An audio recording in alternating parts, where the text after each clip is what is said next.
नमस्कार दोस्तों, एक बार फिर से स्वागत है आप सभी का हमारे यूट्यूब चैनल पर।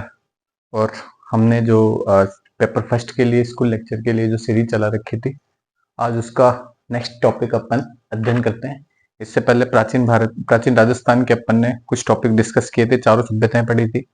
मध्यकालीन राजस्थान में अपन बहुत सारी गुर्जर प्रतिहार वंश पूरा पढ़ चुके हैं और अपन ने चौहान वंश पूरा देख लिया, अजमेर के चौहान विशेषतः। इसके बाद अपन देख रहे हैं कि सल्तनत के साथ राजपूताना का संबंध कैसा था या राजपूत शासकों का संबंध कैसा था। इस दृष्टिकोण से आज अपन ये लेक्चर रिकॉर्ड करने वाले थे। ठीक है, आपके सिलेबस में मेंशन है कि सल्तनत का राजपूत राजाओं के साथ संबंध विशेषतः इन तीनों के नाम दे रखे हैं, एक तो मेवाड़, एक रणथंभौर और एक जालौर। ठीक है, तो अपन इन जो शासक है, इनके जो शासक है, उनको डेप्थ में न पढ़ के उनके सल्तनत के साथ किस तरीके से इंटरेक्शन हुए हैं वो चीजें अपन देखने की कोशिश करेंगे, ताकि अपन सिलेबस के साथ रहें, है ना, सिलेबस से भटके नहीं। वरना पढ़ाने में मैं आपको रणथंभौर में बहुत सारी चीजें पढ़ा सकता हूँ, लेकिन अपन सिर्फ वही पढ़ाएंगे जो टसल चला था, बिकॉज आपके सिलेबस की डिमांड भी वही है। ठीक है, तो और आपको प्रश्न भी शायद नहीं, निश्चित तौर पर आपको प्रश्न भी जो है इस सिलेबस के अकॉर्डिंग ही पूछा जाएगा। ठीक है, तो आज अपन देखते हैं कि सल्तनत और मेवाड़ के बीच में क्या संबंध थे और सल्तनत और रणथंभौर के बीच में कैसे संबंध थे, इन पर अपन चर्चा करते हैं। ठीक है, मेवाड़ का शासन अपन डिटेल हिस्ट्री में पढ़ेंगे तो बहुत बड़ा मेवाड़ का शासन पढ़ेंगे। ठीक है, लेकिन आज जो मेवाड़ के शासन में अपन देखेंगे, केवल उन्हीं राजाओं की चर्चा करेंगे जिनको सल्तनत के साथ टसल का सामना करना पड़ा था। ठीक है, किसी के साथ मित्रतापूर्ण संबंध तो थे नहीं, न रणथंभौर वालों के थे मित्रतापूर्ण संबंध, न मेवाड़ वालों के थे। ठीक है, तो टसल ही देखेंगे अपन, सल्तनत और राजपूताना। दिल्ली सल्तनत अपने दिल्ली से शासन संचालित कर रही थी, वहां पर तुर्कों का अधिकतर शासन रहा है। ठीक है, तुर्क और अफगानों का शासन रहा है उस समय। ठीक है, तो आज अपन देखते हैं मेवाड़ के साथ किस प्रकार से रिलेशन रहे। तो मेवाड़ के साथ रिलेशन में अपन सबसे पहला जो नाम आता है, जत्र सिंह का नाम आता है। ठीक है, तो जत्र सिंह के टाइम पे 1213 से लेकर 53 तक 30 सालों तक इनका शासन रहेगा। 30 क्यों, 40 साल हो गए, है ना, तो 40 सालों तक मेवाड़ पे जत्र सिंह जी का शासन रहेगा।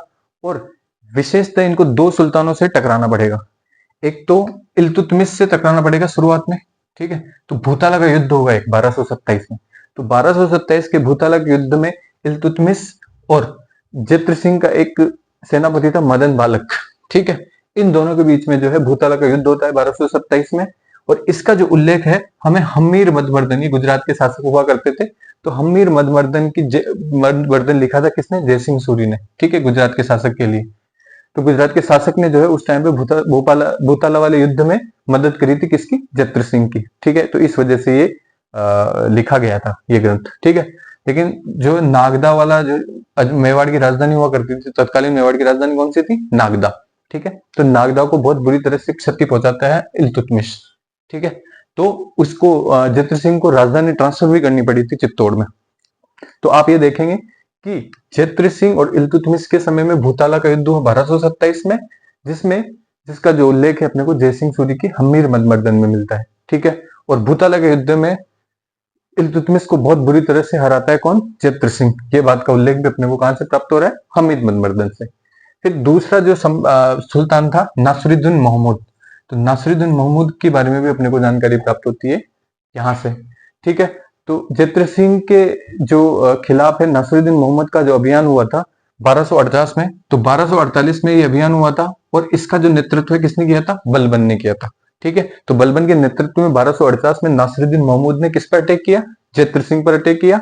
और उसका रीजन था कि बलबन जो नासिरुद्दीन महमूद का भाई था जलालुद्दीन महमूद। ठीक है, तो जलालुद्दीन महमूद को जो है ये शरण देता है, चचेरा भाई था ये। ठीक है, तो इसको शरण देता है कौन, जत्र सिंह। तो जत्र सिंह के शरण देने के बाद नासिरुद्दीन महमूद ने अटैक कर दिया 1248 में। ठीक है, लेकिन इस अटैक को भी जो है जत्र सिंह न्यूट्रलाइज कर देता है। ठीक है, यानी कि इसका कोई प्रभाव मेवाड़ पर नहीं पड़ता है। उसके बाद जत्र सिंह के बाद आता है तेज सिंह। तेज सिंह 1253 से 73, ये भी लगभग 20 साल तक शासन में रहेगा। और इसके समय में बलबन का एक आक्रमण होता है और वो आक्रमण पूर्णतः असफल कर देता है कौन, तेज सिंह। फिर देखते हैं अगर मेवाड़ के शासकों में, तो रतन सिंह का भी सल्तनत के खिलाफ जो है मुख्य सामना हुआ था। ठीक है, आपके सिलेबस में ये तीनों मेंशन करने के पीछे मेन रीजन मेरे को जो लगता है ना, वो पर्सनली है अलाउद्दीन खिलजी का आक्रमण, वो आपसे पूछना चाहता है। ठीक है, तो अलाउद्दीन खिलजी का राजस्थान पर जो आक्रमण है वो आपसे पूछना चाहता है। तो इस दृष्टिकोण से अगर अपन देखें ना, तो रतन सिंह और हम्मीर देव चौहान और उधर कानड़ देव, ये 3 शासक इंपॉर्टेंट हो जाते हैं आपके लिए। ठीक है, तो इनको जो है अपन डिटेल में पढ़ेंगे। बाकी अगर छोटे छोटे कहीं पे युद्ध हुए हैं, कहीं कहीं पे जो आक्रमण हुए हैं सुल्तानों के, उनको भी अपन हल्का फुल्का देख लेंगे, ताकि अगर फैक्चुअली कोई क्वेश्चन आ जाए तो आप उसको ये तो क्लेम नहीं कर सकते ना कि आउट ऑफ सिलेबस है, क्योंकि उसने दे रखा था कि सुल्तानों के साथ किस तरीके से संबंध रहे हैं। ठीक है, ये सल्तनत, दिल्ली सल्तनत के साथ कैसे संबंध रहे, तो फैक्चुअल क्वेश्चन आप वहां से ठीक कर दोगे, है ना। बाकी डिटेल में यहां से प्रश्न ना बन के यहाँ पे प्रश्न बनेंगे। ठीक है, तो अपन रतन सिंह के बारे में पढ़ते हैं। रतन सिंह जो है अपने मेवाड़ के शासक हुए हैं। ठीक है, समर सिंह के पुत्र थे रतन सिंह जी। तो रतन सिंह जी के टाइम पे 1302 और 3 में अलाउद्दीन खिलजी का आक्रमण होता है। तो अलाउद्दीन खिलजी के आक्रमण के पीछे 3 महत्वपूर्ण कारण थे। एक तो जो मलिक मोहम्मद जायसी बताता है, मलिक मोहम्मद जायसी ये कहता है कि अलाउद्दीन खिलजी जो है वो पद्मिनी की सुंदरता पर मोहित हो गया था। ठीक है, वो आपने स्टोरी सुनी होगी, मैं स्टोरी को डिस्कस करके यहाँ पे इसको ज्यादा एक्सटेंड नहीं करना चाहता। ठीक है, तो आप वो जो जायसी वाली जो स्टोरी है ना, मलिक मोहम्मद जायसी के पद्मावत की स्टोरी, उसके हिसाब से जो है पद्मिनी बहुत ज्यादा सुंदर थी, तो अलाउद्दीन खिलजी उसको प्राप्त करना चाहता था। फिर दूसरा कारण था जो अपना चित्तौड़ पड़ता है दिल्ली से। जब अपन चित्तौड़ की साइड से आते हैं ना, तो दिल्ली और गुजरात में तटीय एरिया है, तो तटीय क्षेत्र हमेशा व्यापार के लिए या विदेशी व्यापार के लिए बहुत महत्वपूर्ण होते हैं। तो गुजरात और दिल्ली के बीच में जो है एक व्यापारिक रूट था उस टाइम पे, तो वो व्यापारिक रूट जो था वो चित्तौड़गढ़ से होके जाता था। तो चित्तौड़गढ़ इस तरीके से एक व्यापारिक मार्ग पर पड़ता था, इसलिए उस पर अधिकार करना महत्वपूर्ण हो जाता था। ठीक है, अगर दिल्ली का अधिकार रहेगा तो व्यापार क्या होगा, स्मूथ हो जाएगा, फालतू के टैक्सेशन नहीं लगेंगे व्यापारियों पे। ठीक है, तो स्मूथली व्यापार चलेगा विदेशों से। तो इस वजह से अलाउद्दीन यहाँ पर आक्रमण करना चाहता है। और तीसरा महत्वपूर्ण कारण था कि अलाउद्दीन खिलजी जो है साम्राज्यवादी शासक था, तो वो सब पे आक्रमण कर रहा है। ठीक है, वो चित्तौड़ पर आक्रमण कर रहा है, वो रणथंभौर पर आक्रमण कर रहा है, इवन वो जालोर पे आक्रमण कर रहा है। जालोर से कोई लेन देन नहीं, मरुस्थली भाग है। ठीक है, जैसलमेर पे आक्रमण कर रहा है, जालोर पे आक्रमण कर रहा है। तो इस वजह से जो है अलाउद्दीन खिलजी जो था वो राजपूताने पर अधिकार करना चाहता था। ठीक है, तो ये था महत्वपूर्ण कारण। फिर इसने इसके पीछे जो स्टोरी बनती है, तो उसमें क्या है, जो रतन सिंह जी थे, तो अलाउद्दीन खिलजी क्या है, चित्तौड़ के दुर्ग को घेर लेता है, लेकिन वो पूर्णतः असफल रहता है, क्योंकि चित्तौड़ के दुर्ग में सारी फैसिलिटीज अवेलेबल है ना। वर्षों तक जो है वहां पर खाद्यान्न जो है बोए जा सकते हैं, वहां पर पानी की कोई कमी नहीं है, खाने की कोई कमी नहीं है। तो उसको चित्तौड़ के दुर्ग को घेर कर उसको विशेष फायदा नहीं होता है। तो जब उसे लगता है ना कि अपन चित्तौड़गढ़ पे इस तरीके से तो जो है अधिकार नहीं कर पाएंगे, तो उसने क्या करा, उसने जो है जो यहाँ के राजा थे रतन सिंह जी, उनसे मिलने के लिए, एक संधि वार्ता करने के लिए उनको मिलने के लिए आमंत्रित किया। ठीक है, मिलने के लिए आमंत्रित किया। तो पहले तो जो है वो अपन ने जो स्टोरी पढ़ी उस हिसाब से ये बताते हैं कि रतन सिंह जी ने उनको खुद को उनको इनवाइट किया कि संधि वार्ता के लिए आप खुद ही आ जाइए यहाँ पे चित्तौड़ के महल में। फिर चित्तौड़ का विजिट करवाते हैं, है ना। वो वाली स्टोरी होती है, पद्मिनी का चेहरा कांच में दिखाया जाता है। फिर रतन सिंह जी छोड़ने जाते हैं, जब इसको रतन सिंह जी छोड़ने जाते हैं बाहर, तो वहां पर जो है धोखे से इसको बंदी बना लिया जाता है, हमीर रतन सिंह जी को। ठीक है, अलाउद्दीन खिलजी ने बंदी बना लिया था, तो धोखे से बंदी बना दिया जाता है। ऐसा उल्लेख कौन से ग्रंथों से अपने को प्राप्त होता है, एक तो नाभिनंदन का जैन ग्रंथ है, एक नाभिनंदन, उससे प्राप्त होता है, और अमीर खुसरो के खजानुल फुतूह से, 2 ग्रंथों से अपने को प्राप्त होता है। ठीक है, तो ये महत्वपूर्ण है। ठीक है, इसके अलावा जब वहां पर बंदी बना लिया जाता है, तो गोरा बादल के साथ पद्मिनी जो है अलाउद्दीन खिलजी के खेमे में पहुंचती है। वहां पर जो है उनको वापस छुड़ाया जाता है रतन सिंह जी को, और वापस छुड़ाने के बाद चित्तौड़ का पहला साका होता है। ठीक है, तो चित्तौड़ का पहला साका 1302-3 में होता है। और चित्तौड़ के पहले साके में जोहर कौन करता है, साका तो आपको पता ही है साका क्या होता है। ठीक है, इसमें जोहर भी होता है, एक केसरिया होता है। ठीक है, तो जोहर जो है जिसमें महिलाएं जो है अपने आप को अग्नि को समर्पित कर देती है, उसको जोहर बोलते हैं। तो पद्मिनी के साथ 1600 अन्य रानियों ने जो है उस समय जोहर किया था। केसरिया उसको बोलते हैं जब केसरिया पगड़ी पहन के या केसरिया बाना धारण करके अगर कोई राजपूत योद्धा युद्ध में मरने के लिए तैयार हो जाता है, मरने की अपने आप को समर्पित कर देता है युद्ध भूमि को, तो वो केसरिया कहलाता है। ठीक है, तो रतन सिंह जी और गोरा बादल के साथ जो है केसरिया कर लेते हैं, और जौहर कौन करती है, पद्मिनी करती है। ठीक है, पद्मिनी की ऐतिहासिकता पर भी आपसे प्रश्न पूछा जा सकता है कि पद्मिनी की ऐतिहासिकता को सिद्ध करने वाले जो है ऐतिहासिक ग्रंथ कौन से हैं, और इसके खिलाफ जाने वाले ऐतिहासिक ग्रंथ कौन से हैं। कभी कभी ये प्रश्न भी आपसे पूछा जा सकता है अभी। ठीक है, तो इसके पक्ष में जो है सबसे पहला जो ग्रंथ है वो है मलिक मोहम्मद जायसी का पद्मावत। इसके अलावा अकबरनामा अबुल फजल का, गुलशन इब्राहिम फरिश्ता की, ये भी इंपॉर्टेंट है, गुलशन इब्राहिमी, ठीक है। जफरुल वली हाजी उद्दवीर की किताब है, लेकिन आपके एग्जाम के दृष्टिकोण से इतनी महत्वपूर्ण नहीं है। टॉड जो है annals and antiquities of Rajasthan, annals and antiquities of Rajasthan Manucci की है। स्टूडियो डी मोगोर, ये मनुची की है। फिर इसके अलावा नैणसिरी ख्यात और दशरथ शर्मा और गोपीनाथ शर्मा भी ये मानते हैं कि पद्मिनी जो है वो ऐतिहासिक व्यक्तित्व थी, ठीक है। जो दशरथ शर्मा है वो उन्होंने जो है मालवा की एक किताब पढ़ी थी चिताई चरित्र, उसके आधार पर जो है ये निष्कर्ष निकालते हैं कि पद्मिनी एक ऐतिहासिक कैरेक्टर थी, ठीक है, ऐतिहासिक चरित्र थी ये, और ये घटना प्रकरण हुआ था। लेकिन कुछ इतिहासकार ऐसे भी हुए हैं जो इसको नहीं मानते कि पद्मिनी कोई ऐतिहासिक घटनाक्रम नहीं थी। उसमें था सबसे पहला नाम सूर्यमल मिशन, ओझा जी, के.एस. लाल, कानूनगो और बनारसी प्रसाद, ठीक है। ये 5 इतिहासकारों के नाम याद रख लेना, बाकी ये इतिहासकार अपने आप आपको याद हो जाएंगे, ठीक है। अगर आपको ऑप्शन देके क्वेश्चन पूछ लिया जाता है कि कौन सा पद्मिनी की ऐतिहासिकता को प्रूव करता है, तो 3 ऑप्शन प्रूव नहीं करता है, सिद्ध नहीं करता है, 3 ऑप्शन इसके दे देगा, 1 ऑप्शन इसका दे देगा, या फिर 3 ऑप्शन नहीं प्रूव करता है तो 3 इसके दे देगा, 1 इसका दे देगा, और ऐसा आपको घुमा देगा, ठीक है। तो प्रश्न आपको यहीं से मिलने वाला है एक, ठीक है। तो यही था अपने रतन सिंह जी में महत्वपूर्ण। फिर उसके बाद हम्मीर आता है। हम्मीर जो है अपने मेवाड़ का ऐसा अंतिम शासक था जिसका दिल्ली सल्तनत के साथ विशेषतः जो है टसल होगा, ठीक है। तो हम्मीर जो है सिंगोली के युद्ध में, डॉक्टर ओझा बोलते हैं कि सिंगोली का युद्ध हुआ था 1336 में, तो मोहम्मद बिन तुगलक उस समय दिल्ली का शासक था, और मोहम्मद बिन तुगलक को सिंगोली के युद्ध में हम्मीर ने हराया था। हम्मीर को अपन विषम घाटी पंचानन बोलते हैं, ठीक है। तो अगर अपन अपने को समय मिला और हम जो है सारे इतिहास को एक बार बहुत ज्यादा ब्रीफ में देखेंगे, तो उसको अपन नॉर्मल हिस्ट्री वाले लेक्चर में अच्छे से देख लेंगे। आपके अभी एग्जाम के पर्सपेक्टिव से यही महत्वपूर्ण है, फर्स्ट ग्रेड के पर्सपेक्टिव से। दूसरी बात अपन देखते हैं रणथंभौर में किस तरीके से सल्तनत और राजपूतों के बीच में टसल हुई थी। तो सबसे पहले अपन देखते हैं कि गोविंद राज यहाँ का शासक बनता है, ठीक है। अपन ने कल चौहान वंश खत्म किया, ठीक है। चौहान वंश में अपन ने देखा था कि पृथ्वीराज चौहान का पुत्र था गोविंद राज, ठीक है। तो गोविंद राज ने क्या किया था, रणथंभौर में चौहान वंश की स्थापना करी थी, ठीक है। तो रणथंभौर में कुतुबुद्दीन ऐबक और इल्तुतमिश उस समय तत्कालीन शासक थे। उन्होंने जो है गोविंद राज को ज्यादा डिस्टर्ब करने की कोशिश नहीं की, ठीक है। तो ज्यादा डिस्टर्ब करने की कोशिश नहीं की, लेकिन कुछ कुछ सैनिकों के अटैक होते थे छोटे मोटे, तो उसको गोविंद राज खुद न्यूट्रलाइज कर देता था। तो इस तरीके से रणथंभौर में गोविंद राज के समय ज्यादा विशेष आक्रमण नहीं हुए।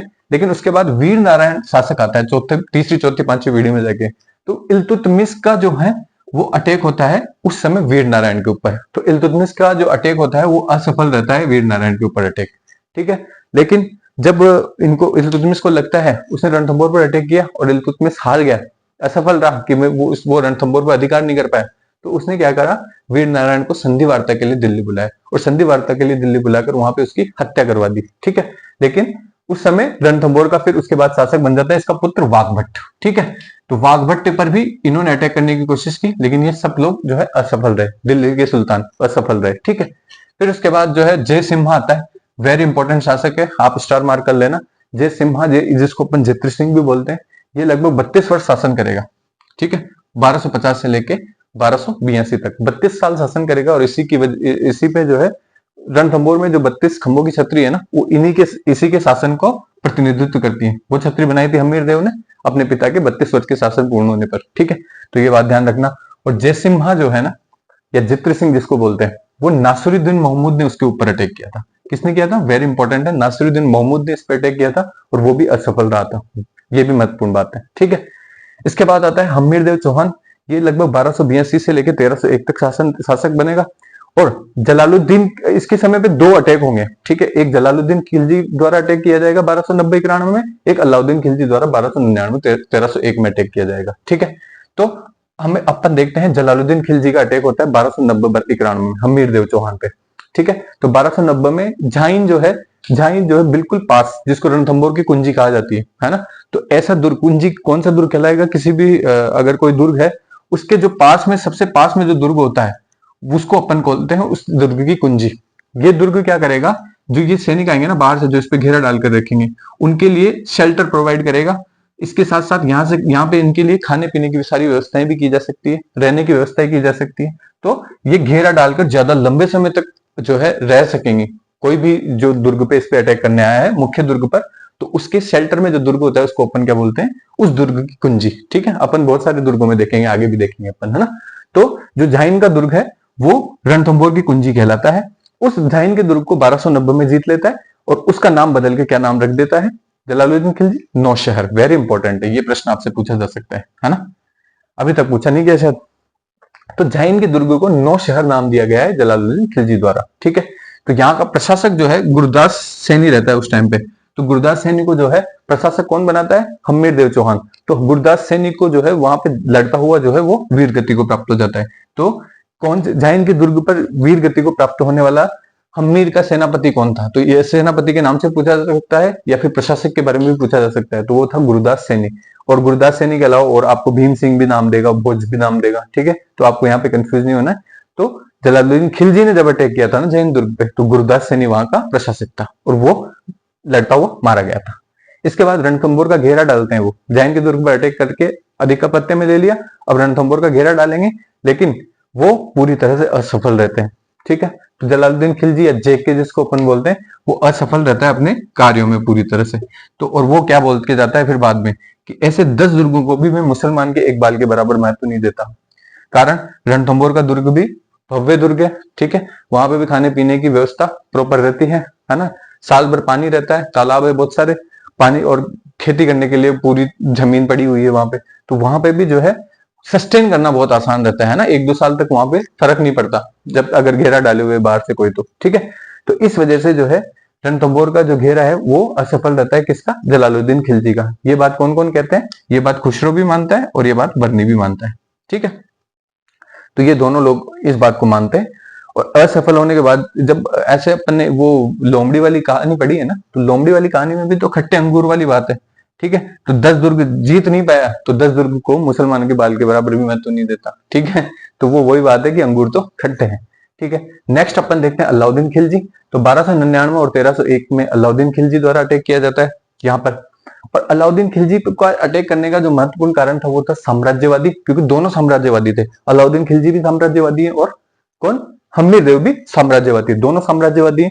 तो इस वजह से कारण 16 टोटल 17 युद्ध किए हैं हम्मीर चौहान ने। हम्मीर चौहान ने 17 में से 16 युद्ध जीते हैं। सिर्फ लास्ट वाला युद्ध हारेंगे वो, इसके अलावा कभी भी युद्ध नहीं हारे। 17 में से 16 युद्धों का विजेता कहा जाता है इसको।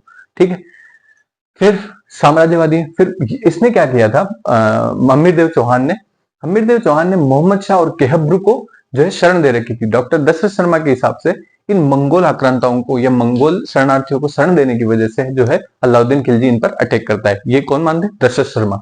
ठीक है, तो मोहम्मद शाह और केहब्रू इन्होंने जो है मंगोलों को शरण दे रखी थी। इवन मोहम्मद शाह को तो जगाना की जागीर भी दे दी थी। किसने? अपने हम्मीरदेव चौहान ने। तो जगाना की जागीर दे दी। हम्मीर हट जो एक चंद्रशेखर द्वारा लिखा गया है, तो हम्मीर हट में जो है ऐसी मान्यता प्राप्त होती है कि जो चिमना बेगम थी, जो अलाउद्दीन खिलजी की एक पत्नी थी चिमना बेगम, तो वो मोहम्मद शाह की प्रेमिका थी। ठीक है, तो ये भी आप ध्यान रख सकते हैं क्योंकि कभी नहीं पता, भरोसा नहीं है, कुछ भी पूछ लेते हैं आरपीएससी। ठीक है, इसके बाद जो है चाचा की पराजय। अपनी चाचा कौन? जलालुद्दीन खिलजी। तो जलालुद्दीन खिलजी का अटैक पूरी तरह से फेल हुआ था ना रणथंभौर पे, तो उसकी पराजय का भी बदला इसको लेना था अलाउद्दीन खिलजी को। तो ये थे इसके महत्वपूर्ण कारण। फिर 1299 में इसके 2 अटैक होते हैं, एक तो 1299 में किया जाता है, एक 1301 में किया जाता है। तो 1299 का जो अटैक था वो पूरी तरह से अनिर्णायक रहता है। उसमें हम्मीरदेव चौहान, जो हम्मीरदेव चौहान होता है और अलाउद्दीन दोनों के सेना में सेनापतियों द्वारा युद्ध हो जाता है। तो उसमें हम्मीर का सेनापति होता है धर्म सिंह और भीम सिंह, दोनों भाई होते हैं। ठीक है, तो भीम सिंह जो था वो बाद में जो है वीर गति को प्राप्त हो जाता है। वो सेना में पीछे रह जाता है, तो वो बाद में वीर गति को प्राप्त हो जाता है। तो उसका जो कारण था वो धर्म सिंह को माना जाता है। ठीक है, कि धर्म सिंह उसको छोड़ के आ गया, ये बात हम्मीरदेव चौहान मानता है। तो इस वजह से जो है धर्म सिंह को सेना से पदच्युत कर देते हैं। ठीक है, सेवानिवृत्त कर देते हैं। उधर अलाउद्दीन की सेना में जो है ये था संगठन कि वो उलूग खां था, एक अल्प खां था और एक नुसरत खां था। ये 3 सेनापति थे। लेकिन जब ये धर्म सिंह और भीम सिंह दोनों युद्ध में विजेता रहे और इन्होंने क्या करा था, नुसरत खां को जो है पराजित कर दिया था। ठीक है, तो नुसरत खां को पराजित करके नुसरत खां को मार डाला था, शहीद कर दिया था उस टाइम पे नुसरत खां को। ठीक है, तो इधर से नुसरत खां मारा गया, इधर से भीम सिंह बाद में मारा गया। ठीक है, तो इस वजह से भीम सिंह की मृत्यु से जो है हम्मीरदेव बहुत आहत हुआ और हम्मीरदेव ने धर्म सिंह को पदच्युत कर दिया और उसकी जगह पे एक नया सेनापति लेके आएगा, भोज को। ठीक है, तो वेरी इंपॉर्टेंट है, नया सेनापति किसको लेके आया था? भोज को।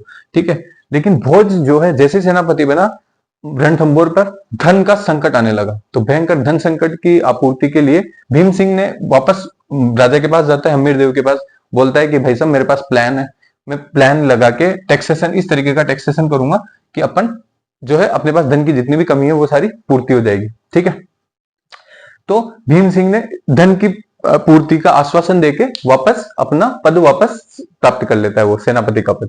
ठीक है, तो धन संकट जो आता है तो उसकी वजह से जो है भोज को जो है निष्कासित कर दिया जाता है। किसके द्वारा? हम्मीर देव चौहान के द्वारा। जैसे भोज निष्कासित होगा, ये भी नाराज हो जाता है और अलाउद्दीन खिलजी की ओर मिल जाता है। ठीक है, अलाउद्दीन खिलजी की ओर मिलके भीम सिंह जो है वो वापस टैक्सेशन लागू करता है, जनता पर भयंकर टैक्स लगाता है। तो इससे जनता में क्या होता है? असंतोष होता है। तो जनता में असंतोष होता है तो इसकी खबर किसके पास पहुंचती है? हम्मीर देव चौहान के पास। तो उन्होंने वापस भीम सिंह को हटा देता है और भीम सिंह की जगह रतिपाल को जो है वो सेनापति बना देता है। ठीक है, तो रणमल और रतिपाल नाम के दो भाई होते हैं। ये दोनों भाई जो है 1301 के अटैक में जो है किसके सेनापति होते हैं? हम्मीर देव चौहान के सेनापति होते हैं। लेकिन ये क्या करते हैं? धोखा दे देते हैं। इनका एक मंत्री भी होता है सुरजन। तो रणमल, रतिपाल और सुरजन तीनों मिलके जो है किसको धोखा देते हैं? हम्मीर देव चौहान को। और धोखे के तहत जो है ये अपना क्षेत्र हार जाते हैं। ठीक है, तो रणथंभौर के किले की जो कुंजियां थी वो किसने दी थी? रणमल रतिपाल ने दी थी। ठीक है, इस तरह किला खोल दिया जाता है और ये जो है कमालुद्दीन गुर्ग उस समय 1301 के अटैक में इसका सेनापति होता है और कमालुद्दीन गुर्ग ने जो है वो अटैक करके और किले में घुसने का प्रयास किया। लेकिन राजस्थान के इतिहास में जो राजस्थान का इतिहास का पहला लिखित शाखा माना जाता है ना, वो कौन सा माना जाता है? लिखित शाखा अपना रणथंभौर का हम्मीर देव चौहान वाला शाखा। ठीक है, तो 1301 में शाखा होता है। शाखे में जो है केसरिया हम्मीर देव करते हैं और जौहर कौन करता है? रंगदेव। ठीक है, तो रंगदेव जौहर करती है। लेकिन एक महत्वपूर्ण प्रश्न यहां से बनता है कि जल जौहर किसके द्वारा किया जाता है? तो जल जौहर देवल दे जो इनकी पुत्री थी वो करती है और पद्मला नामक तालाब में जो है अपने आप को जल को समर्पित कर देती है। ठीक है, वैसे जौहर तभी कहलाएगा जब अग्नि के साथ जो है किसी महिला का संयोजन होगा। ठीक, अग्नि में जलना ही जौहर होता है। ठीक है, तो इसको जल जौहर, लेकिन नाम से अपन जल जौहर के नाम से जाना जाता है। ठीक है, फिर अपन देखते हैं कि उसने जो है इसने विजय प्राप्त करी थी 1301 में रणथंभौर पर। और 1301 के बाद जो है प्रशासक किसको नियुक्त कर दिया जाता है? उलूखा को प्रशासन बना दिया जाता है। 17 जुलाई 1301 में उलूखा प्रशासक बनता है और रणथंभौर पर जो है पूरी तरह से जो है सुल्तान अलाउद्दीन खिलजी का अधिकार हो जाता है। ठीक है, तो ये वेरी इंपॉर्टेंट है, ये भी आप याद रख लेना। और खुसरो उसके बाद क्या बोलता है कि आज को फ्रिकागढ़ इस्लाम का सदन बन चुका है ना। ये बात खुसरो का स्टेटमेंट भी कभी कभी एग्जाम में पूछ लिया जाता है। तो आज का लेक्चर ये था अपना पूरा, जिसमें अपन ने मेवाड़ का देखा। फटाफट से रिवीजन कर लेते हैं 1 मिनट 2 मिनट में कि मेवाड़ के जत्र सिंह जी, ठीक है, सबसे पहले जो है सल्तनत के साथ इनका टसल होता है। और जत्र सिंह के समय इल्तुतमिश ने भूताला के युद्ध में 1227 में जो है जत्र सिंह पे आक्रमण किया जाता है। और हमीद मनमर्दन या जयसिंह सूरी की जो बुक है उसमें जो है इसका जिक्र मिलता है और नागदा को क्षति पहुंचाया जाता है। इस वजह से जत्र सिंह ने अपनी राजधानी बदलकर कहां कर ली थी? चित्तौड़ कर ली थी। ठीक है, तो नागदा को क्षति पहुंचाया जाता है। और लेकिन भूताला के युद्ध में अंतिम जीत किसकी होती है? अंतिम जीत अपने जत्र सिंह जी की होती है। ठीक है, इसके बाद जो है नासिरुद्दीन महमूद आता है। ठीक है, सॉरी उसके बाद भूताला के युद्ध में तो इल्तुतमिश रहता है, दूसरे युद्ध में है जो नासिरुद्दीन महमूद रहता है। नासिरुद्दीन महमूद 1248 में जो है अटैक होता है और बलबन जो है उसका नासिरुद्दीन महमूद की ओर से बलबन यहाँ पे अटैक करता है। कारण इसका ये होता है कि जलालुद्दीन जो उसका नासिरुद्दीन का भाई था उसको शरण दे दी जाती है। ठीक है, फिर उसके बाद तेज सिंह आता है, उसका भाई जत्र सिंह का जो है पुत्र तेज सिंह। तेज सिंह के समय में भी बलबन का आक्रमण होता है लेकिन वो पूरी तरह से असफल रहता है। तीसरा जो है अपना मेवाड़ का शासक होता है रतन सिंह, जिसके समय भी सल्तनत ने अटैक किया है। सल्तनत का अलाउद्दीन खिलजी इस पे अटैक करता है। कारण क्या रहता है? पद्मिनी, ये मलिक मोहम्मद जायसी बोलता है। और दूसरा कारण रहता है गुजरात का व्यापारिक मार्ग के बीच में पड़ता था चित्तौड़गढ़। फिर साम्राज्यवादी लिप्सा भी जो थी, दोनों की थी। अलाउद्दीन खिलजी भी साम्राज्यवादी और हमीर भी रतन सिंह भी साम्राज्यवादी, सॉरी, है ना। तो धोखे से बंदी बना लिया जाता है। ये बात उल्लेख मिलता है अपने को नाभि नंदन और अमीर खुसरो से। चित्तौड़ का पहला शाखा होता है ये ऐसा, इसमें जौहर कौन करता है? पद्मिनी करती है 1600 अन्य रानियों के साथ। और केसरिया कौन करता है? रतन सिंह, गोरा और बादल के साथ। इसके अलावा जो है पद्मिनी की ऐतिहासिकता के पक्ष में कौन कौन है? ये 8 जने पद्मिनी की ऐतिहासिकता को महत्व देते हैं। और इसके विपक्ष में कौन कौन से हैं? विपक्ष में है सूर्यमल्ल मिश्रण से लेकर बनारसी प्रसाद तक। ठीक है, तो ये विपक्ष में है। फिर हमीर के बारे में भी अपन को चौथा जो शासक था अपने मेवाड़ का कौन था जिसके समय सल्तनत का अटैक हुआ था? वो था हमीर। हमीर के समय सिंगोली का युद्ध होता है और सिंगोली के युद्ध में 1336 में मोहम्मद बिन तुगलक को हराता है हमीर। ठीक है, तो ये महत्वपूर्ण है। ठीक है, मेवाड़ में।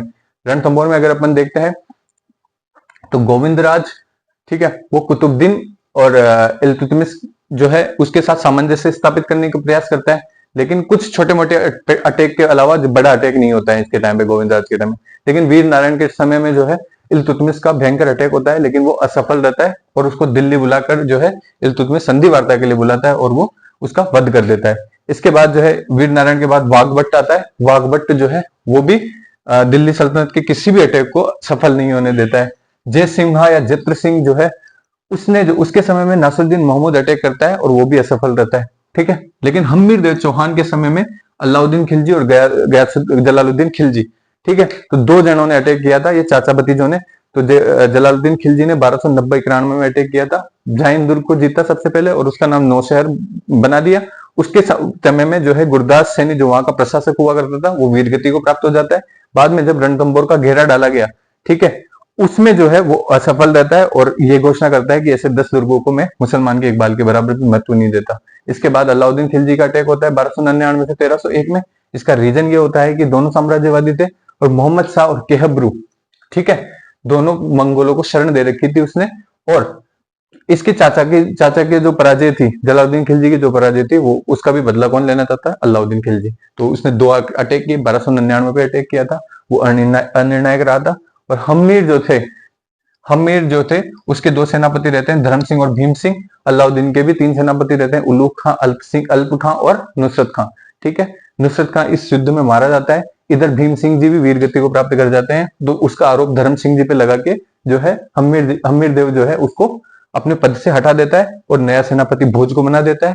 भोज जो है वहां रणथंभौर में होने वाले धन संकट का सामना नहीं कर पाता है और भीम सिंह जो है, जब भोज धन संकट का सामना नहीं कर पाता है तो भीम सिंह जी एक सुझाव के साथ आते हैं और उस सुझाव को मान लिया जाता है और जनता पर भारी टैक्स लगाया जाता है। भीम सिंह को अपना पद वापस दे दिया जाता है, लेकिन जनता के आह्वान पर हम्मीर देव द्वारा वापस इसको पदच्युत करके रतिपाल को उसकी जगह अपने को सेनापति बनाया जाता है। फिर 1301 में अटैक होता है और हम्मीर की तरफ से रणमल, रतिपाल और मंत्री सुरजन शाह, ये तीनों इसको धोखा दे देते हैं और किले के गेट कमालुद्दीन गुर्ग के लिए खोल दिए जाते हैं। बाद में कमालुद्दीन गुर्ग जीत जाता है, लेकिन इस समय राजस्थान इतिहास का पहला साका होता है 1301 में। केसरिया जो है हम्मीर के द्वारा किया जाता है, जौहर रंगदे के द्वारा किया जाता है, जल जौहर देवलदे द्वारा किया जाता है और पद्मला तालाब में जल जौहर होता है। और उसका प्रशासक जो है बाद में जब जीत लेता है कमालुद्दीन गुर्ग, तो उसके स्थान पर प्रशासक किसको बना दिया जाता है? उलूग खां को प्रशासक बना देता है अलाउद्दीन खिलजी, ठीक है। खुसरो बोलता है आज कुफ्र का गढ़ इस्लाम का सदन बन गया है, ठीक है। इतना सा आपका पूरा सिलेबस है। अगर इसमें कोई आपको आपत्ति हो तो आप बिल्कुल कमेंट सेक्शन में लिख के हमें अवगत करा सकते हैं। एक अपना जालोर वाला बचा है, तो जालोर शायद या तो अगले लेक्चर में या इसी लेक्चर में अपन कंटिन्यू करते हैं। Thank you.